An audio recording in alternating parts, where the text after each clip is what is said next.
আসসালামু আলাইকুম। ঈদের সেকেন্ড দিন আমরা হঠাৎ করে ডিসিশন নিয়েছি যে আমরা গ্রামে যাব, যেহেতু বাচ্চাদের স্কুল 3 দিন মাত্র বন্ধ। সেজন্য আমরা আসলে প্রথমে যাওয়ার সাহস পাই নাই, পোষাবে না সেজন্য।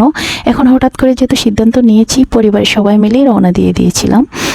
আর রাস্তায় খেয়েছে, সীতাকুণ্ড যখন পার হয়েছে তখন একটা মামলা খেয়েছে। যদিও মামলাটা একটা হয়রানি ছাড়া কিছুই না, বেআইনিভাবে একটা মামলা দিয়ে দিয়েছিল। এনিওয়াইজ, তো আমরা আমাদের রামগঞ্জে ঢুকে গিয়েছি। এই যে রামগঞ্জে এসে আমরা আমাদের রিসোর্টটায় উঠেছি। এই যে এটা একটা ম্যাজিক্যাল মগ। আমার ছেলে প্রতিবারের মতো এখানে আসলে ও আমাদেরকে রং চা বানিয়ে খাওয়ায়। সে এখানে আসলে ওর মন চায় একটু রান্নাবাড়া করে খাওয়াইতে, কারণ এখানে পরিবেশটাই ওর অনেক ভালো লাগে। এটা হচ্ছে সকালের রোদ্দুর ছায়ার একটা দৃশ্য। সকালে উঠে আমরা এই দৃশ্যটা পেয়েছি, সাথে আতাফল গাছে অনেকগুলা আতাফল দেখতে পেয়েছিলাম। দেন আমরা রেডি হয়ে গিয়েছি, মানে আমার নানা শ্বশুর বাড়িতে যেহেতু দাওয়াত, আমার শ্বশুর শাশুড়িকে নিয়ে আসছি, সেজন্য ওরা এখন যেদিকে যাবে আমাদেরকেও সেদিকে যেতে হবে। সেজন্য আমরা একটু রেডি হয়ে গিয়েছিলাম। এই যে বাচ্চার বাবাকে আগে পাঠিয়ে দিচ্ছি, আমরা মা মেয়ে একটু পরে যাব। এদিকে আমি একটু আতাফলের কাছে আতাফলগুলা দেখতেছি, যেহেতু আমাদের গ্রামের বাড়িতে কেউ থাকে না, আমার মাকে নিয়ে গিয়েছিলাম। আর আতাফলগুলা প্রতি বছর ছড়েই খায়। এবার যেহেতু আমাদের যাওয়া হয়েছে, তাহলে আতাফলগুলা নিয়ে আসতে পারবো আমরা। আর হচ্ছে আরও 3টা গাছ, মোট 2টা গাছের আতাফল চুরি হয়ে গেছে অলরেডি। এগুলো হয়তো আমাদের ভাগ্যে ছিল, সেজন্য এগুলো আমরা পাবো। একদম লাল হয়ে আছে ফলগুলা, মানে দেখেই মনটা ভরে গিয়েছে। আমি একদম বড় ক্লিপ নিয়েছি, আর এই ব্লগটা একটু বড়ই হবে, আপনারা দেখলে মেবি খারাপ লাগবে না। আর যদি ভালো না লাগলে স্কিপ করবেন প্লিজ। আর এই যে দেখতে পাচ্ছেন কি সুন্দর হয়ে ধরে আছে আতাফলগুলা। এগুলা কিছু বাদুড়ে খেয়ে ফেলছে, মানে যাদেরকে আমরা বাড়িতে রেখে আসছি, একটা কেয়ারটেকার, উনি বলল যে বাদুড় ছোড় ইচ্ছা মতো খাইছিল 2টা গাছের ফল। এই যে আরেকটা গাছ একদম শুকিয়ে গিয়েছিল, কি সমস্যা হয়েছে তা কিন্তু আমরা জানি না। এই যে গাছগুলার আতাফলগুলা মনে হচ্ছে আর বড় হবে না, যেহেতু হয়ে গিয়েছে। এই 2টা একদম কাছ থেকে ধরা যায়। আমি শুধু ছবি তুলেছি, ভিডিও করেছি, আমার এত ভালো লেগেছে, আমার মেয়েরও অনেক ভালো লেগেছে ফলগুলা দেখে। দেন আমরা চলে যাচ্ছি আমার নানা শ্বশুর বাড়িতে।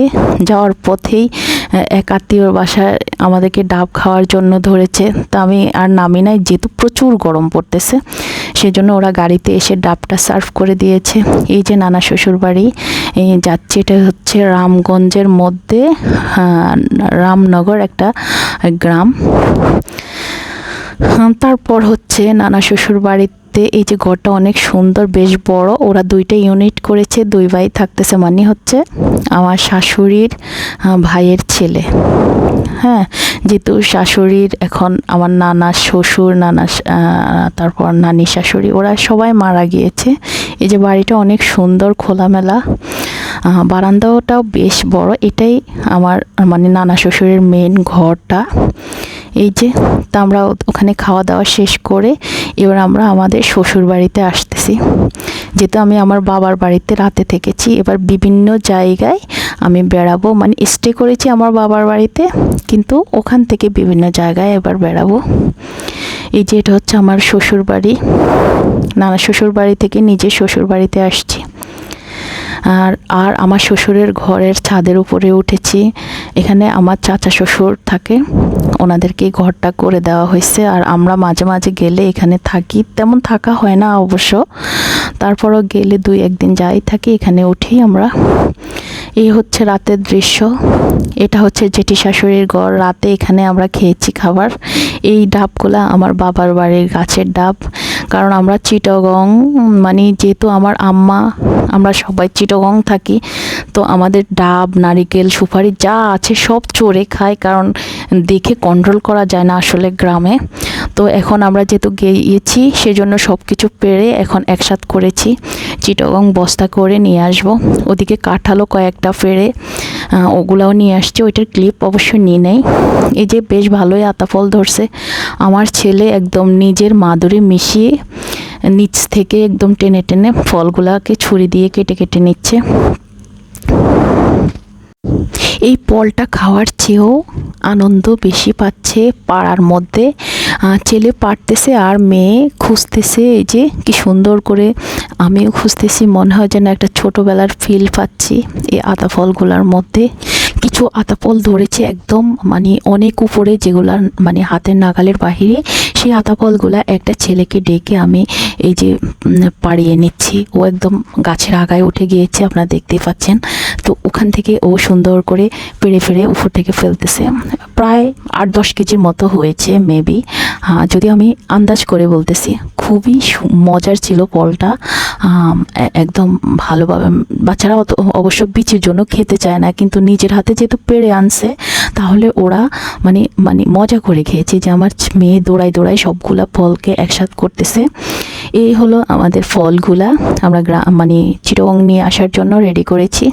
এই যে আমার মা এবং আমার ছেলেকে বাসে তুলে দিব, যেহেতু আমাদের গাড়িতে সবার জায়গা হবে না। ওরা আসার সময় আমার মা এবং আমার ছেলে বাসে করে আসছে স্বাধীন বাংলায়। ওদেরকে উঠিয়ে দিয়ে পিচ দিয়ে আমরা রওনা করে দিয়েছি। এই যে রওনা করার পরে আমার শাশুড়িকে নিয়ে একটা প্রাইম হসপিটাল ওয়াশরুম, এখানে হাইকমেটোমেট ভালো আছে, সেজন্য এখানে আমরা একটু আসছি। এসে এখানে ফুড কোর্টে উঠেছি, চা কফি টফি এখান থেকে খেয়ে মানে আমরা রওনা করে দিয়েছি। এখানে বেশ ভালোই মানে ছৌমনির মতো জায়গায় এত সুন্দর একটা হসপিটাল করেছে, একদম ক্লিন, সব ধরনের ডাক্তার এখানে আছে যতটুকু জেনেছি। দেন আমরা আসার পরে যেহেতু আমাদের বাসায় কয়েকদিন ধরে বুয়া নেই, তাছাড়া রান্না বাড়ার করারও কেউ নেই, তো সেজন্য আমরা একটা সীতাকুণ্ডে একটা হোটেলে দাঁড়িয়ে চিকেন চাপ আর পরোটা নিয়েছি, যেন আমাদের রাতের খাবারটা হয়ে যায়। কারণ বাসায় এসে তো আমরা কিছুই পাবো না, সেজন্য খাবারটা ওখান থেকে সেরে আসলাম। আর আমার ছেলে আর ওর নানু একসাথে বাসে করে যেহেতু রওনা দিয়েছি, যে তারা এতক্ষণে পৌঁছে গিয়েছে। তো আমরা অলরেডি চিটাগং ঢুকে গিয়েছি। এই যে চিটাগংয়ের সিটি গেট পার হয়ে গিয়েছিলাম।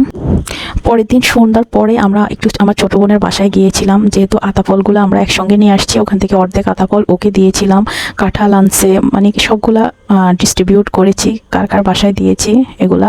তো ওর বাসায় যেহেতু ঈদের পর প্রথম গিয়েছিলাম, সেজন্য ও আমাদের জন্য খাবার দাবারের ব্যবস্থা করেছে। এই হলো আমার ঈদ ব্লগ। থ্যাংক ইউ, ভালো থাকবেন সবাই।